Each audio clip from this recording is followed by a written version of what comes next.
Hindi ko pa rin malimutan ang bawat salita ni Miguel nang itulak niya ako palabas ng bahay. Ampersand quote, wala kang karapatan dito, matandang wala ng silbi. Ampersand quote, sigaw niya, habang pinipirmahan ni Andrea ang papeles ng paglipat ng titulo ng lupa. Ang bahay na pinaghirapan ko, itinayo ko, ang pinagsamahan namin ni Clara, tila naglaho sa isang pirma. Kumukulo ang dugo ko pero nanahimik lang ako. Hindi pa nila alam may darating na magpapalit sa lahat. Mayroon akong hawak na hindi nila inaasahan. Bago mo marinig ang buong kwento ng isang amang nanahimik, mag-subscribe ka muna, baka dito mo marinig ang sarili mong tinig. Ako si Manuel Santos. Sa edad kong 60 apos, 8, akala ko noon, sapat na ang mapalaki ko ng maayos ang aking anak. Hindi ko na inisip na may higit pa doon. Pero dumating ang isang araw, at napagtanto ko, may mga bagay na, hindi porke ampersand apos, ibinigay mo ng buo, ay babalik din ng buo sa'yo. Nangyari iyon sa akin. Hindi ko malilimutan ang tunog ng pinto na bumangga sa aking likod. Tuyong-tuyo, brutal, para bang sa pag-urong na iyon, ang buong buhay ko ay naiwan sa labas ng bahay na itinayo ko mismo. Napaupo ako sa malamig na semento, habang ang aking manugang, si Miguel Ramos, na ang mga mata ay puno ng galit, ay sumisigaw. Mamamatay ka sa kalye, matandang basura. Huwag ka nang babalik dito. Nasa likod niya ang aking anak, si Andrea, nanginginig, hindi dahil sa takot, kundi dahil sa kahihiyan sa akin. Nang tangkain kong magsalita, nang subukan kong sabihin sa kanya na kinuha ko lang ang aking gamot, pinutol niya ako sa isang tinig na hindi ko kailanman malilimutan. Narinig mo ba ang asawa ko? Itay, umalis ka na. Hindi ka namin gusto dito. At pagkatapos, si Miguel, ang lalaking minsan ay tinawag niyang mahal na biyenan, kinuha ang aking mga litrato, ang aking mga kamisa, ang mga alaala ng aking yumaong asawa, si Clara, at itinapon sa lupa. Sa isang malupit na ngiti, tinapaktapakan niya ang mga ito isa-isa. Ito ay para ipaalala sa iyo kung sino ang nagmamando dito, sabi niya bago niya ako sinipa na nagpahingal sa akin. Ang sakit ng katawan ay wala kong ihahambing sa iba, sa sakit na tumatago sa loob, sa pinakamalalim na bahagi ng dibdib. Nanatili ako sa lupa, nakatingin sa mga piraso ng aking buhay na nagkalat sa bangketa, hindi ko maintindihan kung paano ako nakarating sa puntong iyon. Ibinigay ko ang lahat para sa kanila, ang lahat. At ganoon pa man, nakahandusay ako doon tulad ng isang lumang basahan, habang isinasara ng aking anak ang mga kurtina upang hindi na ako makita pa. Hindi ko pa alam noon na sa loob ng 3 araw, ang bahay na pinagtataguan ng aking anak sa kanyang kahihiyan ay mapupuno ng iyak. Hindi pa ako ang magiging dahilan, kundi isang bisitang dala ng tadhana. Tumayo ako ng pilit, nanginginig ang mga tuhod, hawak ang isang maleta na wala ng bigat dahil wala ng halos laman. Naglakad ako ng hindi lumilingon. Gumagabi na at nagsimula ng umulan para bang gusto ng langit na samahan ako sa aking kapahamakan. Nagpatuloy ako sa paglalakad hanggang sa hindi nakayanin ng aking katawan. Ang syudad ay mukhang napakalaki, mas malupit kaysa dati. Walang sinuman ang tumitingin sa matandang naglalakad ng paatras, basang-basa, wasak ang dangal. Naisip kong magkubli sa istasyon, ngunit pinalayas ako ng gwardiya. Napunta ako sa isang bench sa parke sa ilalim ng isang ilaw ng post na kumikislap, para bang pagod na rin itong mabuhay. Doon, sa malalayong ingay ng mga sasakyan at amoy ng basang lupa, nagsimulang mapuno ang aking isipan ng mga alaala. Nakita ko ang mukha ng aking asawa, si Clara, nakangiti sa akin tulad noong una naming lipat sa bahay na yon. Naalala ko kung paano namin pininturahan ang mga pader, kung paano kami nagtanim ng puno ng mangga sa likod bahay sa mismong araw na ipinanganak ang aming anak. Ang puno ng mangga na yon ay dapat nang lampas sa 30 taon ngayon. At ako ang kanyang lumang, baluktot na anino. Hindi ko maintindihan. Ang aking anak, ang aking tanging anak, ang parehong binuhat ko sa aking balikat noong natututo siyang lumakad, ang nagkasakit at pinapatulog ako sa tabi ng kanyang kama. Ang parehong pinaghirapan ko hanggang sa magkasakit ako upang mabayaran ang kanyang pag-aaral sa kolehiyo. Sa anong sandali siya naging isang taong may kakayahang itaboy ako ng ganoon nang walang kapatawaran? Ang sagot ay masakit para tanggapin. Sa sandali na nakilala niya ang kanyang asawa, ang mapagmataas na lalaking iyon na dumating sa buhay ko na may huwad ng ngiti at walang saysay na mga pangako. Sa simula, mukha siyang mabait, isang disenteng binata, masipag, ngunit di nagtagal, napansin ko ang kanyang mapagmataas na tono, ang kanyang mga galaw ng pagmamataas, ang paraan ng pagtingin niya sa aking anak na parang siya ay isang tropeo. Tiniis ko yon para sa aking anak, dahil naniwala ako na sa paglipas ng panahon, siya ay magiging matanda, ngunit nagkamali ako. Ang tumanda ay ang kanyang kalupitan, nang gabing iyon, ang lamig ay kumalat sa aking mga buto. Sinubukan kong matulog, ngunit hindi ako dalawin ng antok. Ang tangi kong naiisip ay isang parirala na paulit-ulit kong sinasabi ng hindi sinasadya. Inagaw nila ang lahat sa iyo, pero hindi nila kayang agawin kung sino ka. At bagaman sa sandaling iyon ay pakiramdam ko ay talunan ako, isang maliit na kislap ang nagsimulang umapoy sa loob ko. Hindi ito galit. Ito ay isang bagay na mas malalim. Ito ay isang pangako. Nangako ako na hindi ako mamamatay doon sa lansangan. Nangako ako na balang araw, sa anumang paraan, ay maintindihan nila ang kanilang ginawa. Hindi ako naghahanap ng paghihiganti, hindi pa. Naghahanap ako ng isang bagay na mas masakit, ang pagmuni-muni, na isang araw ay makita nila ang kanilang sarili sa salamin at makaramdam ng kahihiyan, na maunawaan nila na ang matandang itinaboy nila ay ang parehong nagbigay sa kanila ng tirahan, pagkain at pangalan. Ang pagsikat ng araw ay natagpuan ako na gising pa, basa ang damit at masakit ang katawan. Isang bata na dumaan kasama ang kanyang ina ang tumingin sa akin ng may awa. Mabilis siyang inilayo ng ina, para bang ako ay isang mapanganib na anino. At sa sandaling iyon, habang nakikita ko silang lumalayo, nang magdesisyon ako, hindi ako mananatili sa ganitong kalagayan. Hindi ako magiging isa pang matandang pinabayaan ng sarili niyang pamilya. Babangon ako, kahit na yon ang huli kong gagawin. Tumayo ako. Nanginginig ang aking mga binti, ngunit humakbang ako sa unang hakbang. At bagaman sinasalubong ako ng malamig na hangin sa mukha, may isang bagay sa akin ang sumiklab. Alam kong balang araw ay babalik ako sa bahay na yon, ngunit hindi bilang talunang lalaki na umalis noong gabing iyon, kundi bilang isang bumabalik upang ituro ang pinakamalaking aral sa lahat, na ang pag-ibig na ipinagkanulo ay nagiging lakas, at ang dangal, kapag muling isinilang, ay hindi nagpapatawad sa pagkalimot. Ang pagtulog sa lansangan ay hindi lang tungkol sa lamig o gutom. Ito ay isang tahimik na labanan sa isipan. Walang katapusan ang gabi. Ang mga oras ay humahaba na parang gusto ng mismong oras na pahirapan ka. Naririnig mo ang mga yapak, mga sasakyan, mga bulungan. Lahat ay mukhang malayo, para bang patuloy na umiikot ang mundo, habang ikaw ay nakasuspinde sa isang nakalimutang sulok. Ang unang linggong iyon ay isang impyerno. Natutunan ko na ang kalungkutan ay may tunog, ang hangin na dumadaan sa mga puno, ang mga patak na tumatama sa bubong ng hintuan ng bus, ang etyo ng isang boses na wala na. Inilalaan ko ang mga araw sa parehong bench sa parke, malapit sa isang fountain kung saan ang mga bata ay naghuhulog ng mga barya at humihiling. Pinagmamasdan ko sila at iniisip na sa ibang panahon ay isa rin ako sa kanila, naniniwala na sapat na ang ipikit ang mga mata at mangarap para matupad ang lahat.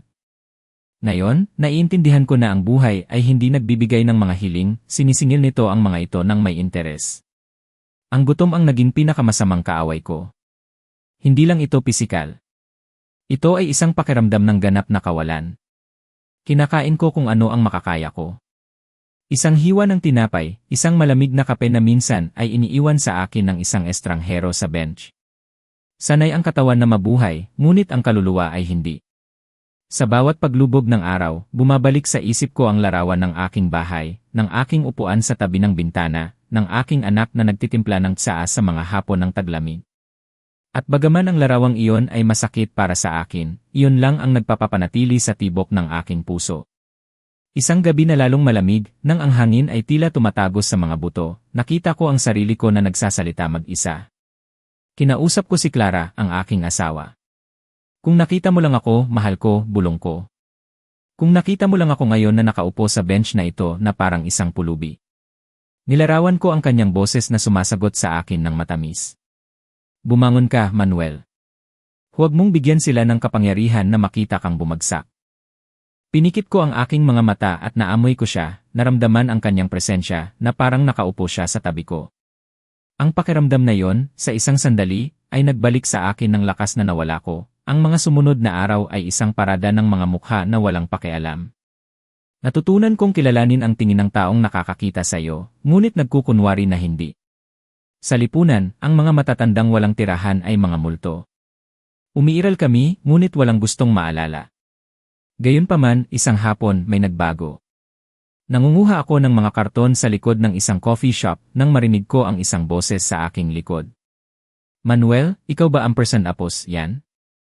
Lumingon ako at nakita ko ang isang matangkad na lalaki na may kulay abong buhok at eleganteng suit. Tumagal ako ng ilang segundo upang makilala siya. Siya si Attorney Garcia, isang matandang kaibigan noong kabataan na kasama ko sa construction mahigit 30 taon na ang nakalipas. Ang kanyang ekspresyon ay nagyelo nang makita ako. Diyos ko, anong nangyari sa'yo?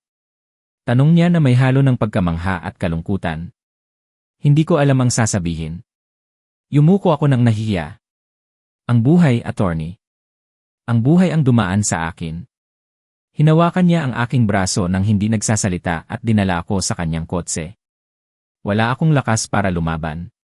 Habang nasa biyahe, hindi siya nagsalita at ako rin, ngunit nararamdaman ko ang kanyang tingin sa gilid ng mata, ang tingin na humahalo sa awa at paggalang, para bang sinusubukan niyang intindihin kung paano ang isang lalaki na minsan ay malakas at marangal ay napunta sa lansangan. Nang dumating kami sa kanyang bahay, inupuan niya ako sa harap ng mesa at binigyan ako ng mainit na pagkain. Hindi ko maalala kung kailan ko huling natikman ang tunay na pagkain. Habang kumakain, labis na nanginginig ang aking mga kamay kaya kinailangan kong hawakan ang tinidor gamit ang magkabilang kamay. Hindi mo kailangang sabihin sa akin ang anuman kung ayaw mo, sabi niya. Ngunit gusto kong malaman mo na hindi ko balak na iwan ka sa ganitong kalagayan. Tiningnan ko siya sa mata. Sa mga ito, nakita ko ang isang bagay na akala ko ay nawala, ang pagkatao.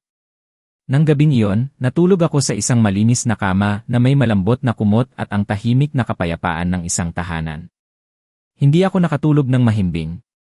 Ang katawan ay nagpapahinga, ngunit ang isipan ay nananatiling alisto. Ganoon pa man, nagpapasalamat ako sa bawat segundo ng kapayapaang iyon. Kinabukasan, dinala ako ni Attorney Garcia upang maglakad sa hardin.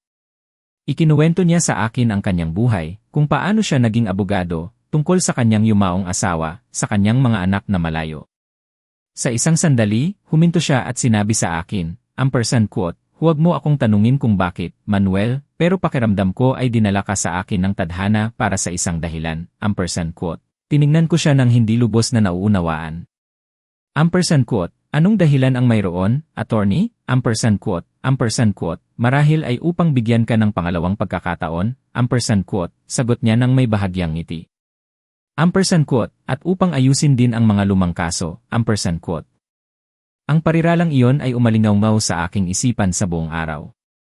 Isang pangalawang pagkakataon, sa edad kong ito, pagkatapos ng matinding sakit. Pero may isang bagay sa loob ko, isang napakaliit na kislap, ang muling sumiklab. Marahil hindi pa huli ang lahat. Marahil ay mayroon pang isang pahina ang buhay na nakasulat para sa akin. Nang gabing iyon, bago matulog, nanalangin ako sa Diyos. Kung hahayaan niya akong muling makabangon, hindi ito para manira, kundi para magkaroon ng katarungan. Hindi para maghiganti, kundi para mabawi ang aking pangalan, ang aking dangal, ang aking lugar sa mundo. At sa isip na yon, nakatulog ako ng mahinahon ang puso sa unang pagkakataon sa mahabang panahon. Gumising ako ng maaga kinabukasan. Sa unang pagkakataon sa loob ng ilang linggo, hindi ko naramdaman ang pagmamanhid ng aking katawan o ang bigat ng gutom na pumipiga sa aking dibdib. Ang sikat ng araw ay dumadaan sa bintana at tumatama sa aking mga kamay. Ang parehong mga kamay na basag na isang araw ay bumuo ng isang bahay na ladrilyo sa ladrilyo at ngayon ay nakapatong sa isang malinis na kumot. Tiningnan ko sila ng matagal. Inisip ko ang lahat ng kanilang ginawa, kung paano nila pinalaki ang isang pamilya, isang tahanan, isang kinabukasan, at kung paano, sa isang iglap, ay nawala ang lahat. Pumasok si Attorney Garcia sa silid ng walang ingay, dala ang isang tasa ng mainit na kape. Ampersand quote, magandang umaga, matandang kaibigan, Ampersand quote, sabi niya sa kanyang malalim ngunit mabait na boses. Ampersand quote, ngayon ay mas maganda ang iyong hitsura, Ampersand quote, maingat kong kinuha ang tasa. Ampersand quote, hindi ko alam kung mas maganda, ngunit iba ang pakiramdam, Ampersand quote, ngumiti siya at umupo sa harap ko. Ampersand quote, ang pagkakaiba ay isang magandang simula, Ampersand quote, nanatili kami ng tahimik sandali, nakatingin sa labas ng bintana. Sa labas, ang hardin ay napuno ng liwanag at ang awit ng mga ibon ay tila isang himala. Pagkatapos ng matagal na panahon sa gitna ng dumi, ulan, at paghamak, ang simpleng pagsikat ng araw na yon ay parang pagtubos sa akin. Nang matapos ko ang kape, tiningnan ako ni Attorney Garcia nang may bagong seryosong ekspresyon. Quote, Manuel, kailangan mong ikwento sa akin ang lahat. Nang walang pag-aalinlangan, ang nangyari sa'yo, kung paano ka napunta sa lansangan, quote, nag-alinlangan ako sandali. Mahirap ipahayag sa mga salita ang kahihiyan, ngunit ang kanyang tingin ay hindi paghuhusga, kundi pag-unawa. At ganoon, sa mahinang boses, ikinuwento ko ang lahat. Mula sa araw na unang tumawid ang aking manugang sa pintuan ng aking bahay, hanggang sa gabing itinaboy niya ako na parang aso. Habang nagsasalita ako, nararamdaman ko kung paano bumubukas muli ang aking mga sugat. Ikinuwento ko ang mga detalye, ang tono ng aking anak, ang tunog ng mga litratong nabasag, ang huling pag-urong ng pinto. Hindi ako pinutol ni Attorney Garcia, nakinig lang siya nang nakakunot ang noo at may mga matang puno ng pagkagalit. Nang matapos ako, nanatili ako sa katahimikan, pagod. Tumayo siya at naglakad ng ilang hakbang. Pagkatapos ay lumingon siya sa akin. Quote, Manuel, alam mo ba na legal na iyo pa rin ang bahay na yon? Quote, tiningnan ko siya ng nalilito. Quote, paano mo nasabi? Quote, sinuri ko ang ilang record kaninang umaga. Naalala ko na sinabi mo sa akin ilang taon na ang nakalipas na binili mo iyon bago ang kasal ng iyong anak. At bagaman nagkaroon ka ng isang verbal na sesyon, hindi kailanman na irehistro ang paglilipat. Sa mata ng batas, nakapangalan pa rin ito sa iyo. Quote, naramdaman ko na huminto ang hangin. Quote, ibig mong sabihin? Quote, ibig kong sabihin, quote, putol niya sa akin, quote, na ang bastardo na yon ay hindi lang nagpahiya sa iyo, kundi nakatira sa ilalim ng bubong na pag-aari mo, quote, hindi ko alam ang sasabihin. Nanatili akong tahimik, nakatingin sa kawalan. Sa loob ko, may isang bagay na sumiklab na hindi ko mailarawan. Hindi ito kagalakan, hindi rin paghihiganti. Ito ay para bang isang natutulog na bahagi ng aking kaluluwa ang nagising. Quote, Attorney? Quote, sabi ko ng mahina ang boses, quote, hindi ko gustong maging isang mapait na tao, ngunit ayaw ko ring mamatay nang may ganitong bigat, quote. Lumapit siya at ipinatong ang kanyang kamay sa aking balikat. Quote, kung gayon, huwag kang mamatay, Manuel. Bumangon ka. Gawin mo ang katarungan. Hindi dahil sa pagmamataas, kundi dahil sa dangal, quote, ang kanyang mga salita ay tumagos sa akin na parang kidlat. Inisip ko yon sa buong araw habang siya ay tumatawag at nagsusuri ng mga papel. Pinagmamasdan ko siya ng tahimik, gumagalaw ng may malamig at eleganteng presisyon. Ang kanyang opisina ay puno ng mga libro ng batas, diploma, lumang litrato. Mukha siyang isang tao na nanalo sa lahat ng kanyang laban, at gayon paman, mayroon sa kanyang mukha ang isang bagay na lubos kong nauunawaan, ang kalungkutan ng isang taong nawalan din ng mahal. Nang bumalik siya sa sala, binigyan niya ako ng isang sobre. Quote, narito ang lahat ng kailangan natin upang magsimula, quote, sabi niya. Quote, ngunit bago tayo kumilos, gusto kong siguraduhin mo. Hindi ito isang simpleng proseso, ito ay simula ng isang bagay na mas malaki, quote, maingat kong binuksan yon. Sa loob ay may mga kopya ng titulo ng lupa, legal na dokumento, at isang liham na pinirmahan ng isang notaryo. Lahat ay nasa ayos. Quote, paano mo nagawa ng napakabilis? Quote, tanong ko ng nagulat. Quote, sabihin nating tinuruan ako ng mga taon kung paano kumilos ng tahimik, quote, sagot niya ng may bahagyang ngiti. Quote, ngunit bago tayo magpatuloy, may isang bagay akong kailangan malaman. Gusto mo bang gawin ito para sa katarungan o para sa paghihiganti? Quote, tiningnan ko siya ng mataman. Tumagal ako ng ilang segundo upang sumagot. Quote, para sa katarungan, quote, sabi ko sa wakas. Quote, dahil gusto kong maintindihan ng aking anak ang kanyang ginawa. Gusto kong makita niya ang presyo ng kanyang katahimikan, quote, tumango si Attorney Garcia ng dahan-dahan. Naglakad ako ng pabalik-balik sa silid na hawak ang sobre. Tiningnan ko ang mga dokumento ng paulit-ulit, sinusubukang intindihin kung paano ang tadhana, na dinurog ako ng walang awa, ay ngayo apos, la iniabot ang kamay nito. Inisip ko ang aking asawa. Kung buhay pa siya, ningiti siya nang makita ito. Hindi dahil sa pera o sa bahay, kundi dahil laging naniniwala si Clara na ang katarungan, maaga o huli, ay darating sa mga kumilos ng may malinis na puso. Bago ako matulog, binuksan ko ang bintana. Sa labas, ang langit ay puno ng mga bituin, at sa unang pagkakataon sa loob ng ilang buwan, pakiramdam ko ay hindi ako nag-iisa. Ang hangin ay nagdala ng isang parirala na akala ko ay narinig ko sa aking isipan. Hindi nila ibabalik ang nawala sa iyo, Manuel. Ibinabalik nila ang pagkakataong maging kung sino ka. Pinikit ko ang aking mga mata at mumiti, dahil marahil lang, ang tadhana ay nagbibigay sa akin ng isang bagay na mas mahalaga kaysa sa isang bahay. Nagbibigay ito sa akin ng karapatang muling tingnan ang mundo nang hindi yumuyuko. Ang muling pagkabuhay ay mas mahirap kaysa sa inakala ko. Sanay ang katawan sa sakit, ngunit mas matagal bago gumaling ang kaluluwa. Ang mga unang araw pagkatapos kong kausapin si Attorney Garcia, inilalaan ko sa katahimikan, para bang ang bawat salitang sinabi niya ay kailangan pang tumining sa loob ko. Ang ideya na mabawi ang akin, ang pagbabalik sa bahay na yon, hindi bilang isang pulubi, kundi bilang ang lehitimong may-ari nito, ay nagbibigay sa akin ng lakas, ngunit takot na muling harapin ang aking anak, takot na tingnan sa mata ang taong nakalimot sa akin nang hindi nanginginig. Tinulungan ako ni Attorney Garcia sa lahat ng bagay. Dinala niya ako sa isang doktor, kumuha siya ng mga pagsusuri at gamot para sa akin. Natuklasan ko na sa kabila ng lahat, matatag pa rin ang aking puso.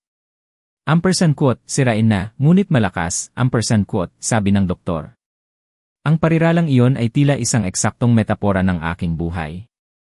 Kumuha rin siya ng bagong damit at isang pansamantalang trabaho sa isa sa kanyang mga kumpanya ng konstruksyon. Sa unang pagkakataon na humawak ako ng kagamitan pagkatapos ng maraming taon, nanginginig ang aking mga kamay, hindi dahil sa kahinaan, kundi dahil sa emosyon. Para itong muling pagkikita sa isang bahagi ko na akala ko ay nawala na. Sa panahon ng trabaho, pinagmamasdan ko ang mga kabataan na nagtatrabaho sa tabi ko. Nagrereklamo sila sa init, sa pagod, sa mahabang shift. At tinitignan ko sila ng tahimik, iniisip ang lahat ng ibibigay ko upang magkaroon ng 20 taon na mas bata at ang pagkakataong magsimulang muli.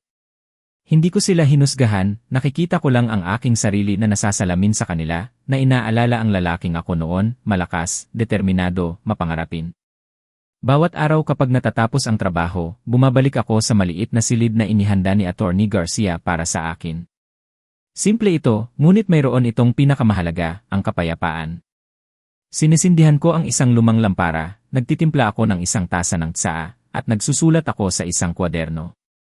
Doon ko sinimulan na ilagay ang aking mga iniisip, ang aking mga alaala, at unti-unti, ang aking mga plano, hindi para sa paghihiganti, kundi para sa buhay.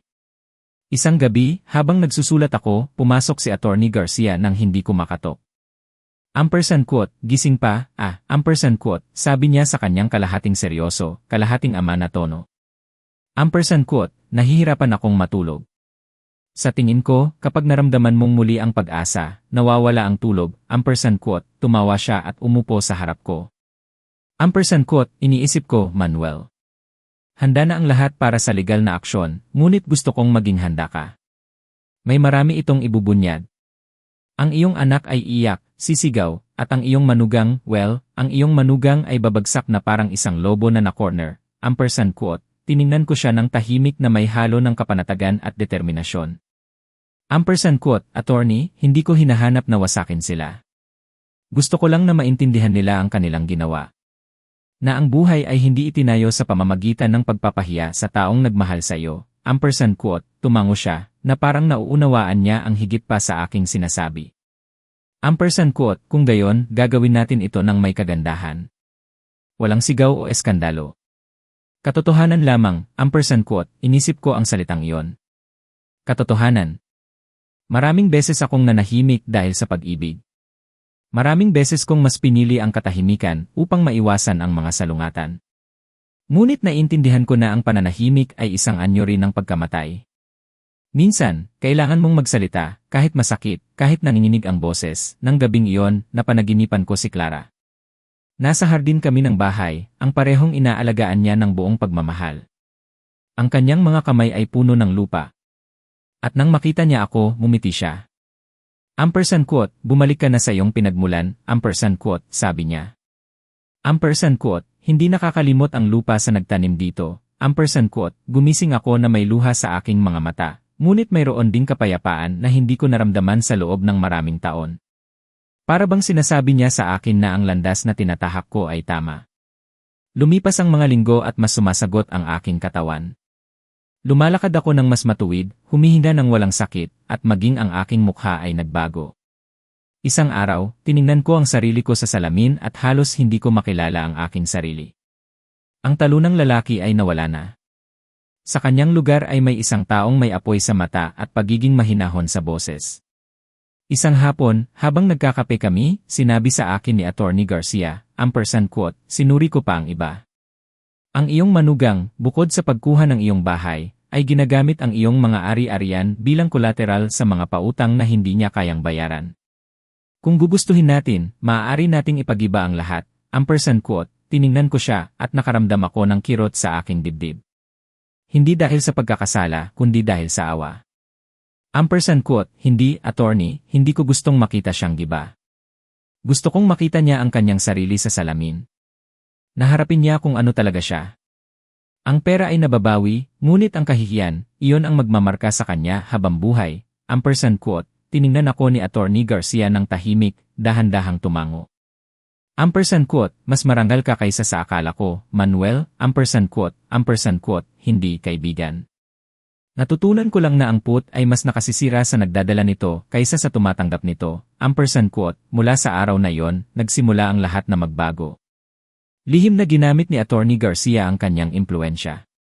Kinausap niya ang isang hukom, naghanda ng mga dokumento, muling binuksan ang mga record, at habang siya ang nangangasiwa sa legal na mundo, ako naman ang nangangasiwa sa emosyonal, pinapatatag ang aking espiritu. Inihahanda ang aking sarili upang tingnan ang aking anak ng walang puot. Isang hapon, habang naglalakad ako sa parke, nakita ko ang isang matandang babae na nagpapakain ng mga kalapati. Umupo ako sa tabi niya at mumiti siya sa akin. Mukha kang isang taong nagsisimulang muli, sabi niya. Marahil, sagot ko. Minsan, binubunot tayo ng buhay sa ugat para lang maitanim ng mas maayos. Tumango siya na parang inaasahan niyang marinig iyon sa buong buhay niya.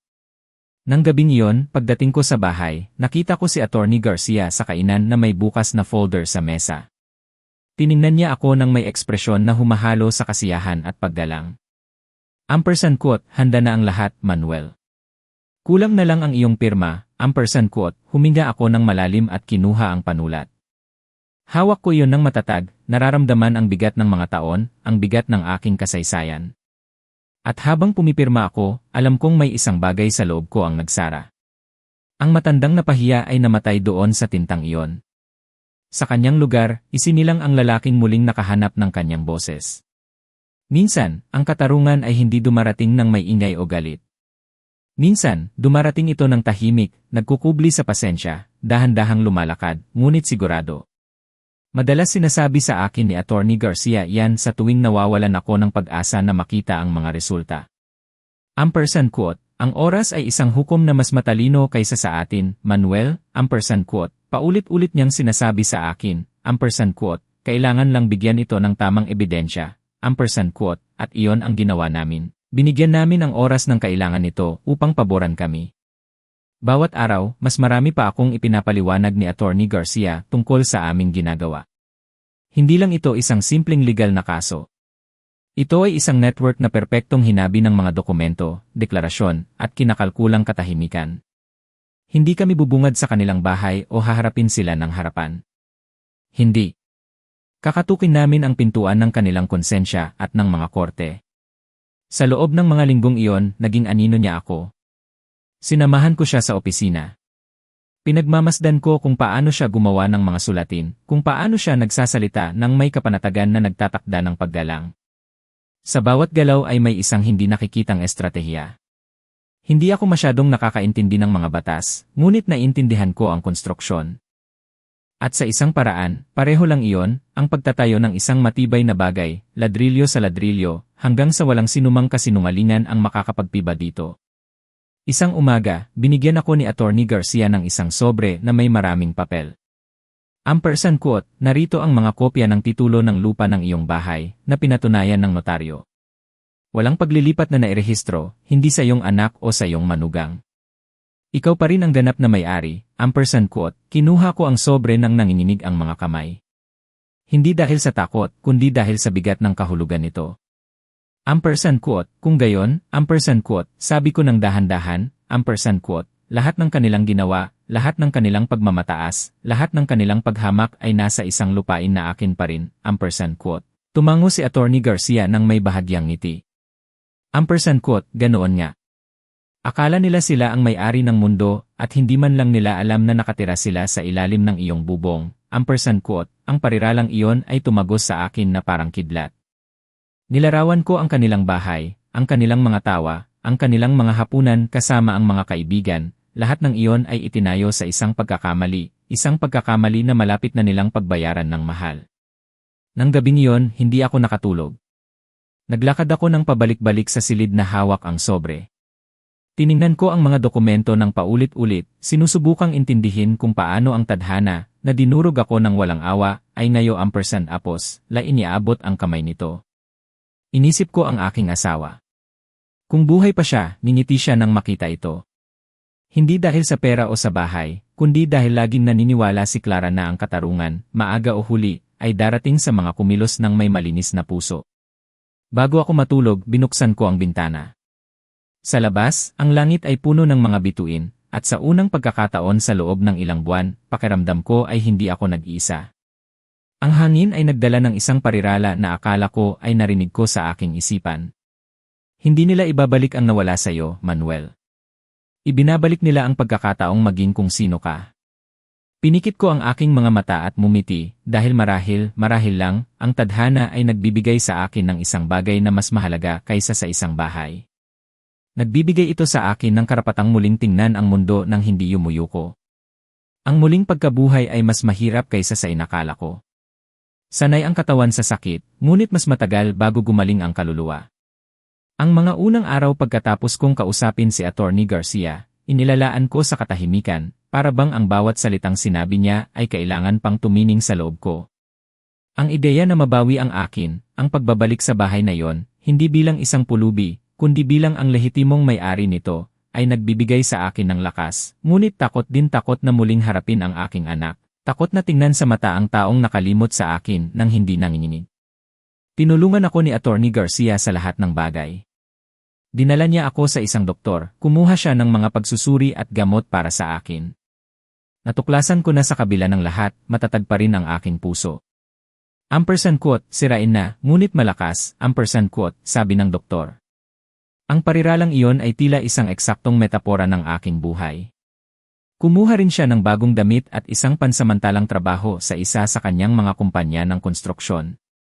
Sa unang pagkakataon na humawak ako ng kagamitan pagkatapos ng maraming taon, nanginginig ang aking mga kamay, hindi dahil sa kahinaan, kundi dahil sa emosyon. Para itong muling pagkikita sa isang bahagi ko na akala ko ay nawala na. Sa panahon ng trabaho, pinagmamasdan ko ang mga kabataan na nagtatrabaho sa tabi ko. Nagrereklamo sila sa init, sa pagod, sa mahabang shift. At tinitignan ko sila ng tahimik, iniisip ang lahat ng ibibigay ko upang magkaroon ng 20 taon na mas bata at ang pagkakataong magsimulang muli.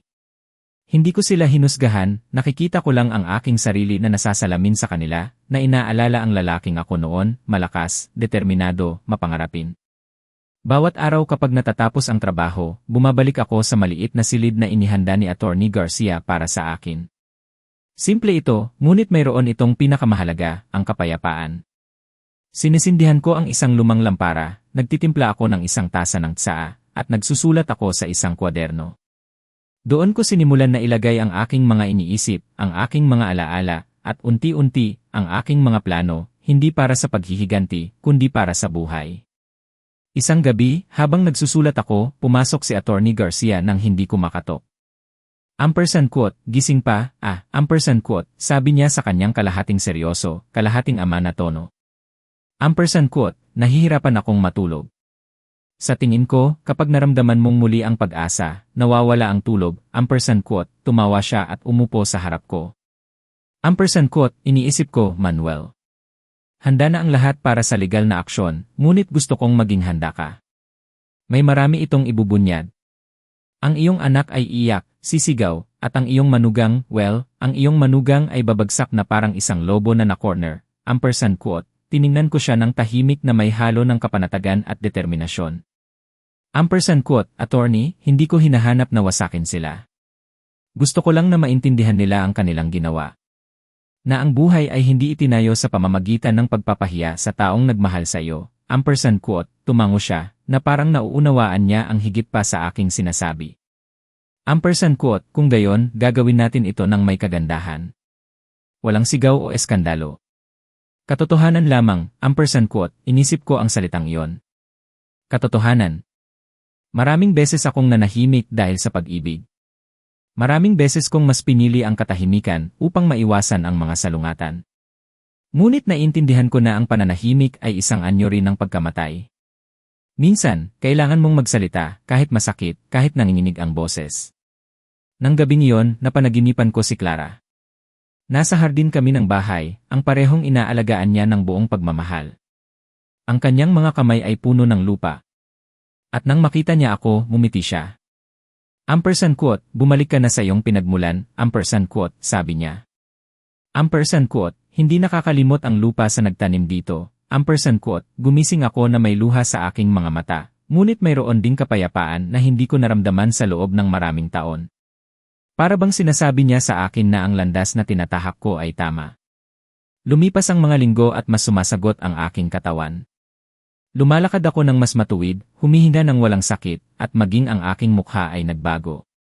Isang araw, tiningnan ko ang sarili ko sa salamin at halos hindi ko makilala ang aking sarili. Ang talunang lalaki ay nawala na.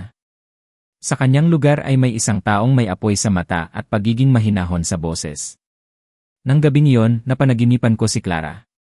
Nasa hardin kami ng bahay, ang parehong inaalagaan niya ng buong pagmamahal. Ang kanyang mga kamay ay puno ng lupa. At nang makita niya ako, ngumiti siya. Ampersand quote, bumalik ka na sa iyong pinagmulan, ampersand quote, sabi niya. Ampersand quote, hindi nakakalimot ang lupa sa nagtanim dito, ampersand quote, gumising ako na may luha sa aking mga mata, ngunit mayroon ding kapayapaan na hindi ko naramdaman sa loob ng maraming taon. Para bang sinasabi niya sa akin na ang landas na tinatahak ko ay tama. Lumipas ang mga linggo at mas sumasagot ang aking katawan.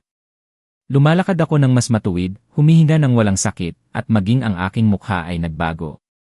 Isang araw, tiningnan ko ang sarili ko sa salamin at halos hindi ko makilala ang aking sarili. Ang talunang lalaki ay nawala na. Sa kanyang lugar ay may isang taong may apoy sa mata at pagiging mahinahon sa boses. Isang hapon, habang nagkakape kami, sinabi sa akin ni Attorney Garcia, ampersand quote, sinuri ko pa ang iba. Ang iyong manugang, bukod sa pagkuha ng iyong bahay, ay ginagamit ang iyong mga ari-arian bilang kolateral sa mga pautang na hindi niya kayang bayaran. Kung gugustuhin natin, maaari nating ipag-iba ang lahat. Ampersand quote, tiningnan ko siya at nakaramdam ako ng kirot sa aking dibdib. Hindi dahil sa pagkakasala, kundi dahil sa awa. Ampersand quote, hindi, attorney, hindi ko gustong makita siyang giba. Gusto kong makita niya ang kanyang sarili sa salamin. Naharapin niya kung ano talaga siya. Ang pera ay nababawi, ngunit ang kahihiyan, iyon ang magmamarka sa kanya habang buhay. Ampersand quote, tiningnan ako ni Attorney Garcia ng tahimik, dahan-dahang tumango. Ampersand quote, mas marangal ka kaysa sa akala ko, Manuel, ampersand quote, hindi kaibigan. Natutunan ko lang na ang put ay mas nakasisira sa nagdadala nito kaysa sa tumatanggap nito. Ampersand quote, mula sa araw na yon, nagsimula ang lahat na magbago. Lihim na ginamit ni Attorney Garcia ang kanyang impluensya. Kinausap niya ang isang hukom, naghanda ng mga dokumento, muling binuksan ang mga record, at habang siya ang nangangasiwa sa legal na mundo, ako naman ang nangangasiwa sa emosyonal, pinapatatag ang aking espiritu. Inihahanda ang aking sarili upang tingnan ang aking anak ng walang puot.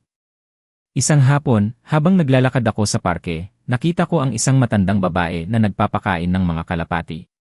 Umupo ako sa tabi niya at mumiti siya sa akin. Ampersand quote, mukha kang isang taong nagsisimulang muli, ampersand quote, sabi niya. Ampersand quote, marahil, ampersand quote, sagot ko. Ampersand quote, minsan, binubunot tayo ng buhay sa ugat para lang maitanim ng mas maayos. Ampersand quote, tumango siya na parang inaasahan niyang marinig iyon sa buong buhay niya. Nang gabing iyon, pagdating ko sa bahay, nakita ko si Attorney Garcia sa kainan na may bukas na folder sa mesa.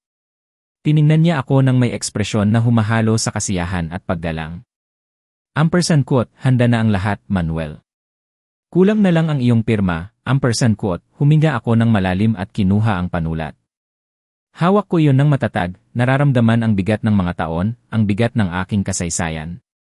At habang pumipirma ako, alam kong may isang bagay sa loob ko ang nagsara. Ang matandang napahiya ay namatay doon sa tintang iyon. Sa kanyang lugar, isinilang ang lalaking muling nakahanap ng kanyang boses. Hindi ko pa kailanman naramdaman na gumalaw ng napakabagal ang oras.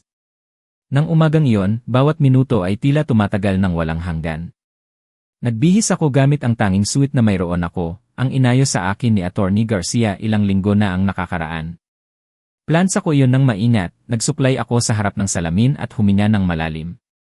Gusto kong magmukhang marangal, hindi dahil sa kapalaluan, kundi dahil ang araw na iyon ay kumakatawan sa higit pa sa katarungan. Ito ang aking pagbabalik sa mundo ng mga buhay. Dumating si Attorney Garcia ng maaga at may kagandahang asal. Dala niya ang isang itim na maleta, diskreto, at isang galaw na humahalo sa determinasyon at paggalang. Sa likod niya ay isang lalaki na nasa edad, nakasuot ng madilim na suit at may opisyal na folder sa kamay. Ang kanyang tingin ay malamig, propesyonal. Siya ang opisyal ng hukuman. Ampersand quote, handa na? Ampersand quote, tanong ni Attorney Garcia na parang kailangan niyang marinig ang aking boses upang kumpirmahin ang hindi may iwasan. Ampersand quote, handa na? Ampersand quote, sagot ko. Ang biyahe patungo sa bahay ay tahimik. Tiningnan ko sa bintana ng kotse ang parehong tanawin na dinala ko ilang buwan na ang nakakaraan nang ako ay itaboy. Ngunit ngayon ay iba na ang lahat. Hindi na ako ang lalaking wasak na naglalakad sa ilalim ng ulan na may walang laman na maleta. Ako ay iba, isang taong natuto na ang sakit ay maaari ring maging lakas. Nang huminto ang kotse sa harap ng gate, ang aking puso ay lumakas ng marahas sa aking dibdib. Naroon ang aking bahay, napakalaki, maganda, ngunit walang kaluluwa.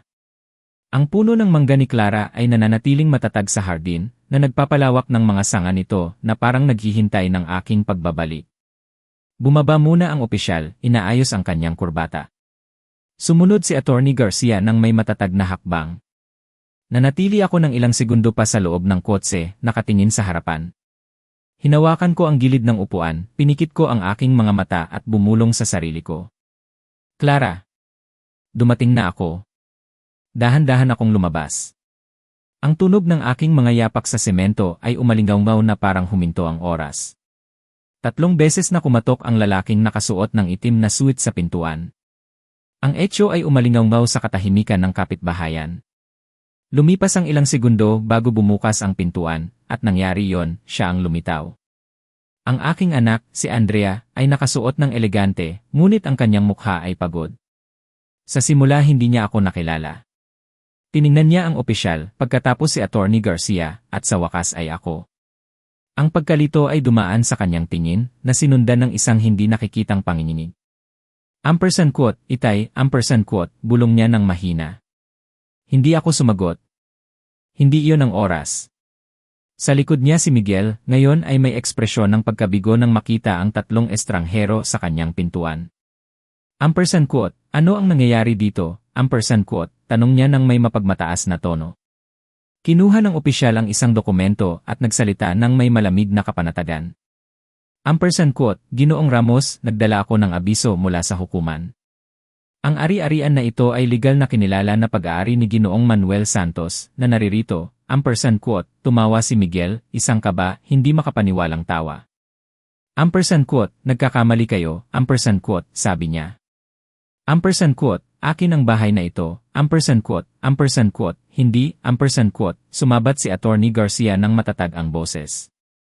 Ampersand quote, ang bahay na ito ay pag-aari ng lalaking pinalayas mo ilang buwan na ang nakakaraan. Ang lehitimong may-ari ay hindi kailanman isinuko ang kanyang mga karapatan.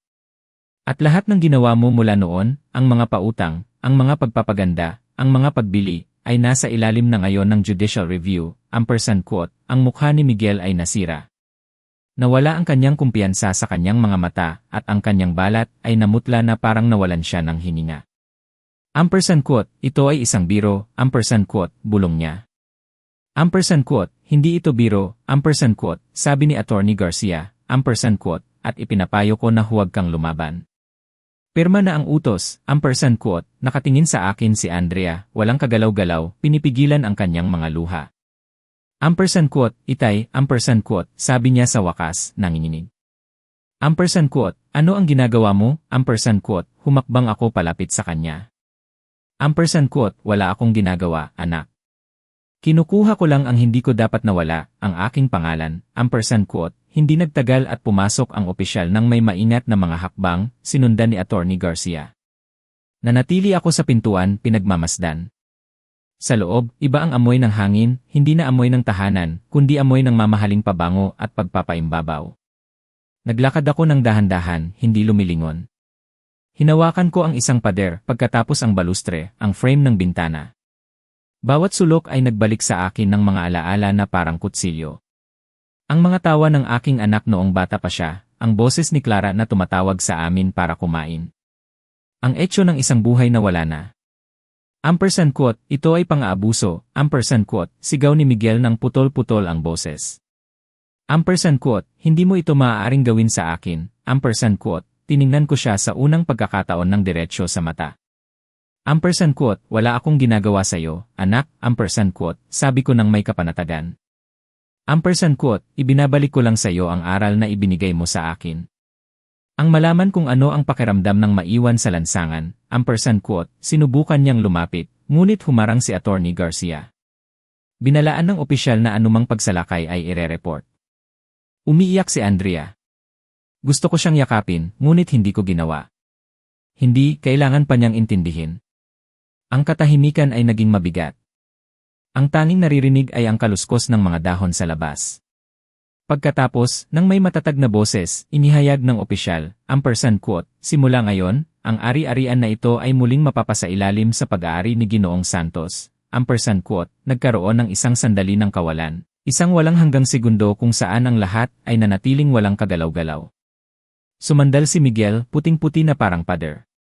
Tinakpan ni Andrea ang kanyang bibig gamit ang kanyang kamay, at ako ay huminga ng malalim sa unang pagkakataon sa mahabang panahon. Ampersand quote, hindi ko hinahanap na ipahiya ka, ampersand quote, sabi ko sa kanya ng dahan-dahan. Ampersand quote, gusto ko lang na maintindihan mo kung ano ang kahulugan ng paggalang, ampersand quote, lumabas ako sa hardin at tiningnan ang puno. Mahina ang hangin na umiihip sa mga sanga, na parang may hindi nakikitang pumapalakpak. Lumapit si Attorney Garcia at ipinatong ang kanyang kamay sa aking balikat. Ampersand quote, nagawa mo, Manuel, ampersand quote, hindi, ampersand quote, sagot ko. Ampersand quote, naintindihan nila, ampersand quote, at doon ko nalaman na nagsalita ang katarungan, hindi sa galit, kundi sa katotohanan, ang katahimikan pagkatapos ng pangyayari ay napakalalim. Walang sinuman ang nagsalita sa loob ng ilang segundo. Ang tanging naririnig ay ang hangin na pumapasok sa mga siwang ng mga bintana, na parang ang mismong bahay ay pinipigilan ang hininga nito. Ang mukha ni Andrea ay puno ng luha habang si Miguel, na may nakakuyom na panga, ay sinusubukang panatilihin ang kanyang sarili.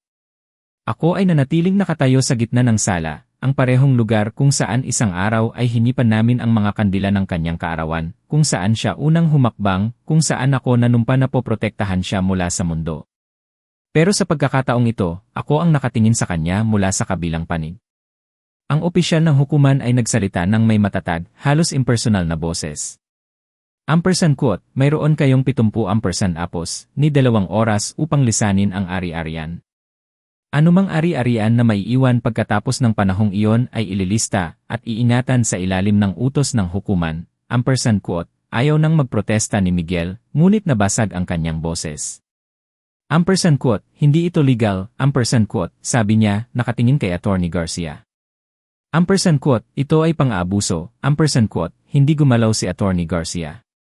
Ampersand quote, lahat dito ay legal. Mga pirma, record, saksi.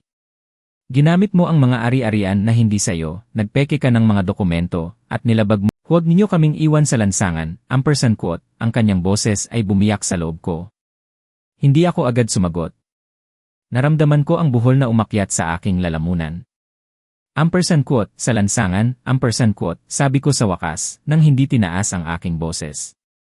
Ampersand quote, eksaktong mga salita na sinabi mo sa akin nang itaboy mo ako, naalala mo. Ampersand apos, umalis ka na, mamatay ka sa lansangan, matanda. Ampersand apos, ampersand quote, nagsimula siyang umiyak ng mas malakas. Ampersand quote, hindi ko alam ang ginagawa ko. Minanipula niya ako. Itay, nalilito ako, ampersand quote, hindi, ampersand quote, pinutol ko siya ng mahinahon. Ampersand quote, komportable ka. Malaki ang pagkakaiba, ampersand quote, ang opisyal at si Attorney Garcia ay nagsimulang suriin ang mga huling dokumento, pumirma sa mga akta, nagtatatak ng mga papel, sinisigurado na maayos ang lahat. Pinagmamasdan ko silang gumagalaw, ngunit ang aking isipan ay malayo, sa gitna ng mga alaala. Naalala ko ang maliliit na kamay ng aking anak nang sabihin niya sa akin, ampersand quote, mahal kita, Itay, ampersand quote, ang mga gabi na naghihintay siya sa akin nagising upang makita kung ligtas akong dumating mula sa trabaho. Ang mga pagkakataon na umakyat siya sa aking balikat at sinabi na gusto niyang makita ang mundo mula sa kung saan ko siya nakikita. At naisip ko, ampersand quote, kailan nagiging pagkalimot ang pag-ibig, ampersand quote, patuloy siyang umiiyak. Ampersand quote, Itay, pakiusap, huwag niyo kaming alisin ito. Ito ang aming buhay, ampersand quote, dahan-dahan akong yumuko hanggang sa magkapantay kami. Ampersand quote, wala akong kinukuha sa'yo, anak. Ibinabalik ko lang sa iyo ang aral na nakalimutan mo. Ang buhay ay umiikot, at kapag lumabag ka sa paggalang, ang oras ang magpapaalala sa iyo. Ampersand quote, lumingon sa akin ang kanyang asawa nang may pinipigilang galit. Ampersand quote, babangon kami mula dito, matanda. Pagsisisihan mo ito, ampersand quote, humakbang si Attorney Garcia. Ampersand quote, mag-ingat sa iyong mga salita. Hindi tulad mo, hindi nagbabanta si Ginoong Santos.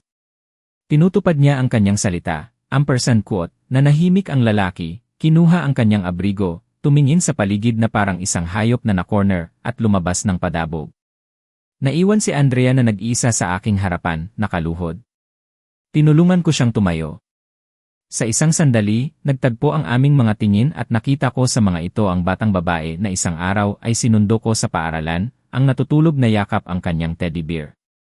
Ampersand quote, hindi kita kinapupuotan, anak, ampersand quote, sabi ko nang may nabasag na boses, ampersand quote, ngunit kailangan kong gawin ito, ampersand quote, dahan-dahan siyang tumango na parang sa wakas ay nauunawaan niya. Isinara ng opisyal ang kanyang folder. Ampersand quote, handa na ang lahat, Ginoong Santos, ampersand quote, lumapit sa akin si Attorney Garcia, ipinatong ang kanyang kamay sa aking balikat. Ampersand quote, nagawa na, Manuel, ampersand quote, tumango ako ng tahimik. Nang lumabas kami, kulay abo ang langit. Nagsimula ng umulan ng mahina. Huminto ako sandali sa harap ng gate at nakita kong isinasara ni Andrea ang pintuan sa likod namin. Alam kong maikli ang oras niya doon, ngunit alam ko rin na kailangan niya yon upang matuto. Habang naglalakad kami patungo sa kotse, tiningnan ako ni Attorney Garcia. Ampersand quote, nasiyahan ka ba? Ampersand quote, tanong niya. Tumagal ako ng ilang segundo upang sumagot. Ampersand quote, hindi ko alam kung ampersand apos, nasiyahan ampersand apos, ang tamang salita, ngunit nasa kapayapaan ako, ampersand quote, sumakay kami sa kotse. Nang umandar ito, tiningnan ko sa huling pagkakataon ang hardin.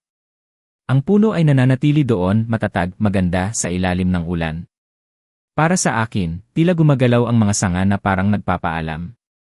Laging sinasabi ni Clara na nakikinig ang mga puno, na iniingatan nila ang mga boses ng nakaraan. Marahil alam ng puno na sa huli, ang katarungan ay namukadkad. Pagdating sa opisina, nagpaalam si Attorney Garcia ng may yakap. Ampersand quote, magpahinga ka, matandang kaibigan. Nagsara ka ng isang siklo, ampersand quote, umiti ako, ngunit napuno ng luha ang aking mga mata dahil nagsara ako ng isang siklo. Ngunit kapag nawalan ka ng iyong anak, kahit na nasa panig mo ang katarungan, hindi nagdiriwang ang kaluluwa, humihinga lang ito. Nang gabing iyon sa aking silid, binuksan ko ang sobre na may liham na isinulat ko para sa kanya. Hindi ko ito ibinigay. Hindi pa. Itinago ko itong muli na may bagong parirala na nakasulat sa dulo. Marahil balang araw, kapag naintindihan mo ang iyong ginawa, ibabalik sa iyo ng liham na ito ang alaala ng pagmamahal na nawala mo. Hanggang noon, alagaan kita ng tahimik. Pinatay ko ang ilaw. Umupo ako sa tabi ng bintana at pinakinggan ang ulan. Ito ang parehong ulan na bumuhos ng itaboy ako, ngunit sa pagkakataong ito, hindi na ito masakit. Iba ito, dahil sa pagkakataong ito, hindi na nililinis ng ulan ang sakit, pinapatawad nito. 3 linggo pagkatapos ng pangyayari, tumawag ang telepono sa umaga. Ako, na hindi sanay sa tawag sa ganitong oras, ay nagising ng bigla na parang may yumugyog sa aking kaluluwa. Kinuha ko ang telepono na may halo ng pagod at hinala. Ampersand quote, sabi ko, medyo paos pa ang boses. Ilang segundo ng katahimikan. Pagkatapos ay isang nanginginig na tinig halos basad. Ampersand quote, Itay, ako ito, ampersand quote, nakilala ko agad ang kanyang tono. Tila huminto ang mundo. Walang galit, walang pagtutol, walang pagmamataas. Tanging ang salitang iyon. Itay. Na matagal ko nang hindi naririnig ng buong sinseridad. Ampersand quote, ano ang nangyari, anak? Ampersand quote, tanong ko, pinipigilan ang emosyon. Huminga siya ng malalim sa kabilang linya. Ampersand quote, hindi ko alam kung saan magsisimula. Gumuho ang lahat, itay, ampersand quote, nabiyak ang kanyang boses. Ampersand quote, umalis siya, ipinagbili ang kotse, kinuha ang pera sa mga account at naglaho. Iniwan niya ako na may mga utang sa lahat ng sinira niya. Wala akong natira, walang bahay, walang trabaho, walang lakas, ampersand quote, pinikit ko ang aking mga mata. Hindi ito sorpresa, ngunit masakit na marinig mula sa kanya mismo. Ampersand quote, binalaan kita na may presyo ang kapalaluan, ampersand quote, sabi ko nang walang paghihigpit, ampersand quote, at ang mga pundasyon ng panlilinlang ay laging bumabagsak, ampersand quote, nagsimula siyang umiyak. Ampersand quote, alam ko, itay, alam ko. Tama ka at ngayon, hindi ko na alam ang gagawin, ampersand quote, pinakinggan ko ang kanyang pag-iyak sa kabilang panig at ang bawat luha niya ay bumubutas sa aking kaluluwa. Sa loob ng ilang segundo, ang katahimikan ay ganap. Pagkatapos ay sinabi ko, ampersand quote, sabihin mo sa akin kung nasaan ka, ampersand quote, nasa bahay ako ng isang kaibigan. Ayaw kong istorbohin ka, pero wala na akong iba pang matatawagan, ampersand quote, hindi mo ako istorbohin, anak. Hindi mo kailanman magagawa iyon, ampersand quote, ibinaba ko ang telepono at tiningnan ang kawalan ng silid. Ang liwanag ng pagsikat ng araw ay pumapasok sa bintana, pinipinturahan ang lahat ng gintong kulay. Pagkatapos ng maraming taon, ang liwanag na yon ay hindi na malamig para sa akin, ito ay mainit, ito ay tao. Nang dumating ako sa lugar na kanyang sinabi, nakita ko siyang nakaupo sa isang bench sa parke na may luma na balabal at malalim ang tingin. Hindi na siya ang mapagmataas na babae na nagsara ng pinto sa aking mukha. Siya ay isang sugatang anak, pinasuko ng buhay. Nang makita niya ako, dahan-dahan siyang tumayo. Ampersand quote, itay, ampersand quote, bulong niya. Ampersand quote, hindi ko alam kung paano ka titingnan, ampersand quote, lumapit ako sa kanya at ipinatong ang aking kamay sa kanyang mukha. Ampersand quote, tingnan mo ako tulad ng ginagawa mo noong bata ka pa, ampersand quote, sabi ko. Ampersand quote, wala nang iba, ampersand quote, puno ng luha ang kanyang mga mata. Nagyakapan kami. Ito ay isang awkward, nanginginig, ngunit totoo na yakap. Naramdaman ko kung paano sumuko ang kanyang katawan sa aking mga bisig, na parang sa wakas ay inilalabas niya ang bigat ng mga taon, ang pagmamataas, ang kasinungalingan.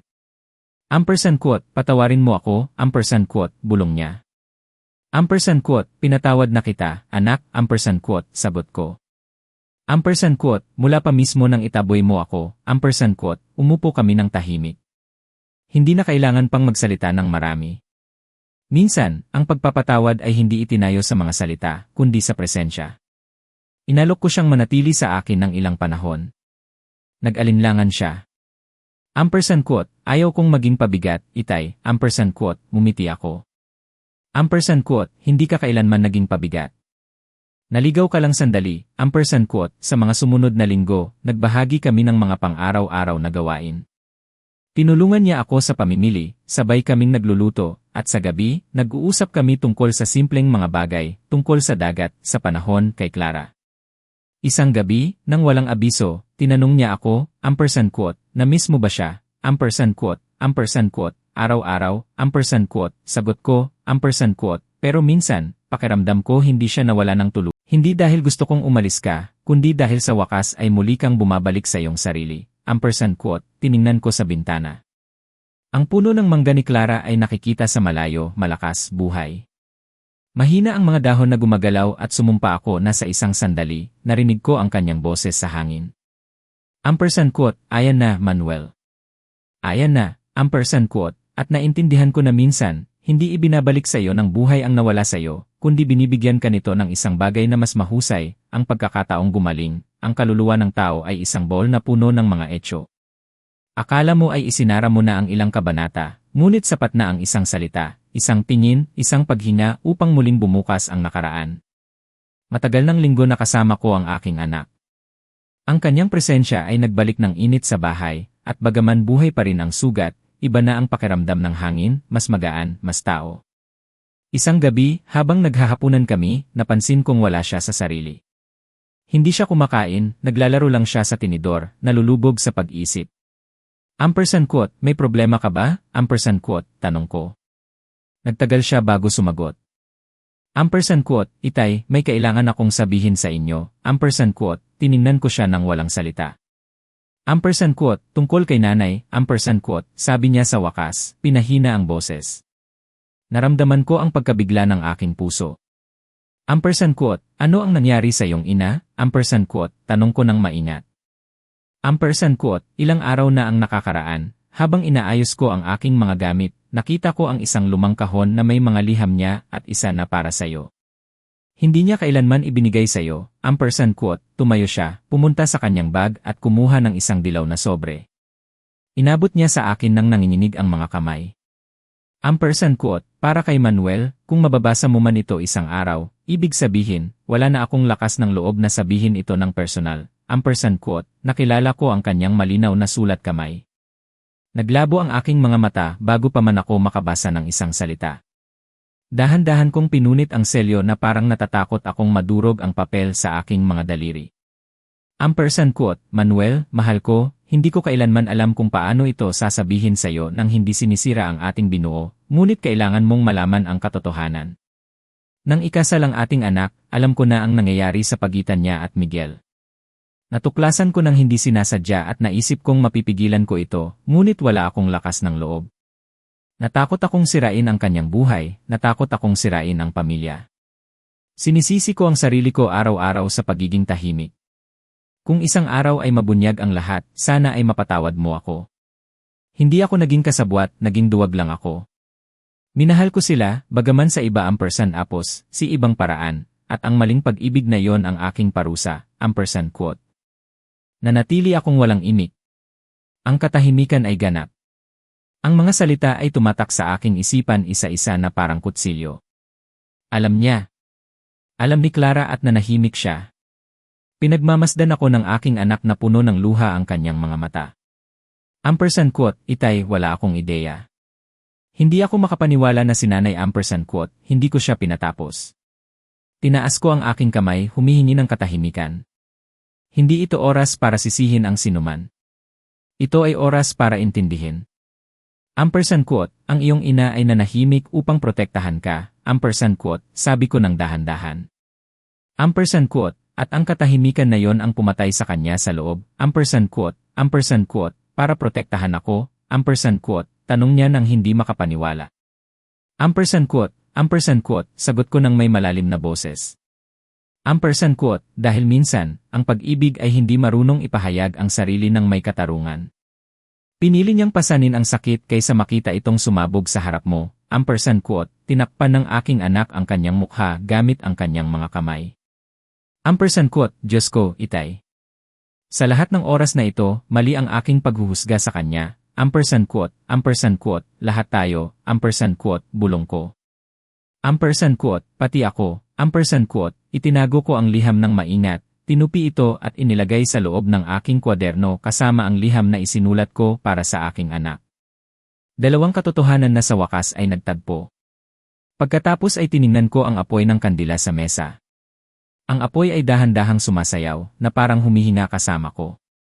Ampersand quote, anak, ampersand quote, sabi ko sa wakas, ampersand quote, gusto kong maintindihan mo ang isang bagay.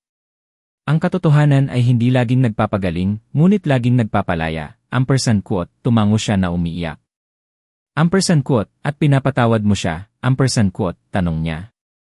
Ampersand quote, nagawa ko na yon ilang taon na ang nakakaraan nang hindi ko alam, dahil hindi ko kailanman tinigilan ang pagmamahal sa kanya. Ampersand quote, nananatili kami sa katahimikan. Sa labas, ang hangin ay humihip, gumagalaw ang mga sanga ng puno ni Clara. Para bang naroon siya mismo, nakikinig sa amin, sa wakas ay nagpapahinga. Tumayo ang aking anak, lumibot sa mesa at niyakap ako mula sa likod. Quote, salamat sa hindi pagkapuot sa kanya, quote, sabi niya ng mahina. Quote, ang kapuotan sa taong nagbigay sa iyo ng pagmamahal, kahit nagkamali siya, ay ang pagkapuot sa iyong sarili, quote, sagot ko. Ginugol namin ang natitirang gabi sa pag-uusap tungkol kay Clara. Naalala namin ang kanyang tawa, ang kanyang paraan ng pagkanta habang nagluluto, ang kanyang ugali na mag-iwan ng sariwang bulaklak sa lahat ng sulok, at naintindihan namin na ang pag-ibig ay hindi namamatay kasama ng katawan, kundi nananatili itong nabubuhay sa mga kilos, sa mga katahimikan, sa mga pagpapatawad na matagal bago dumating. Nang gabing iyon, nang matulog ang aking anak, nanatili akong mag-isa sa sala, nakatingin sa liham. Muli kong binasa yon, hindi sa galit kundi sa pagmamahal. At habang nagsisimulang kulayan ng pagsikat ng araw ang langit, bumulong ako ng mahina, quote, wala ng lihim, Clara. Pwede na kayong magpahinga, kayong tatlo, ikaw, siya, at ako, quote, ang kwento ni Manuel Santos ay nagtatapos dito. Ano ang iniisip niyo sa desisyon ni Manuel? Sa palagay ninyo, mayroon ba kayong gagawing iba kung kayo ang nasa kanyang posisyon? Ibahagi ang inyong mga saloobin sa komento, binabasa ko po ang bawat isa. Kung ang kwentong ito ay nagpasya o nagparamdam ng kung anuman sa inyo, huwag kalimutang mag-iwan ng like, ibahagi sa taong pinaniniwalaan niyong madarama rin ang kwentong ito, at mag-subscribe sa channel na quote, tahimik na ama quote, upang hindi makaligtaan ang mga susunod na misteryo.